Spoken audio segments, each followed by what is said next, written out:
Hello viewers, এখন যেটা দেখাচ্ছি এটা হচ্ছে 236 লিটারের ক্রিস্টাল ব্ল্যাক একটা ফ্রিজ। ক্রিস্টাল ব্ল্যাক, হ্যাঁ, এটা কিন্তু ফুললি ব্ল্যাকের মধ্যে ক্রিস্টাল একটা ভাব আছে। আচ্ছা, দেখেন খুবই চমৎকার একটা জরি সিস্টেম ডিজাইনের ফ্রিজ। হ্যাঁ, এটা কিন্তু ব্ল্যাক কালারের মধ্যে খুব চমৎকার একটা প্রোডাক্ট। 236 লিটার 5 স্টার রেটিং করে। এটাও কিন্তু উপরে ডিপ, নিচে নরমাল।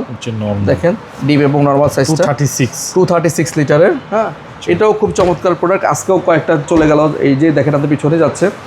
ঠিক আছে জি ভাই, এটা প্রাইস হচ্ছে 49,840 টাকা। আমরা এটা প্রায় 25% ডিসকাউন্ট দিয়ে বিক্রি করছি 37,900 টাকা। 37,900। হ্যাঁ, তবে আরেকটা সুখবর হচ্ছে, যারা আমাদের এই ভিডিওটা শেয়ার করে দিবেন, কমেন্টস করবেন, তাদের জন্য আরও 1,000 টাকা ছাড়, অর্থাৎ 36,990 টাকায় আমরা রাখবো 236 লিটার ক্রিস্টাল ব্ল্যাক এই ফ্রিজ। 36,990 টাকা। বাংলাদেশের ইতিহাসে এটা মনে হয় একদম লোয়েস্ট প্রাইস। এই প্রাইসের ধারে কাছে কেউ বিক্রি করতে পারবে না, কারণ আমরা হোলসেল রেটে যে প্রাইস বিক্রি করি একেবারে সিমিলার রেটে আপনাকে দিচ্ছি। আচ্ছা, হ্যাঁ, অলরেডি সবাই জেনে গেছেন যে ওয়াইরপুল ফ্রিজে আমাদের চাইতে বেশি ডিসকাউন্ট বাংলাদেশের ইতিহাসে কোথাও নাই। কোথাও নাই, কিন্তু অনেকেই জানে, এটা সবাই জানেন এটা অলরেডি।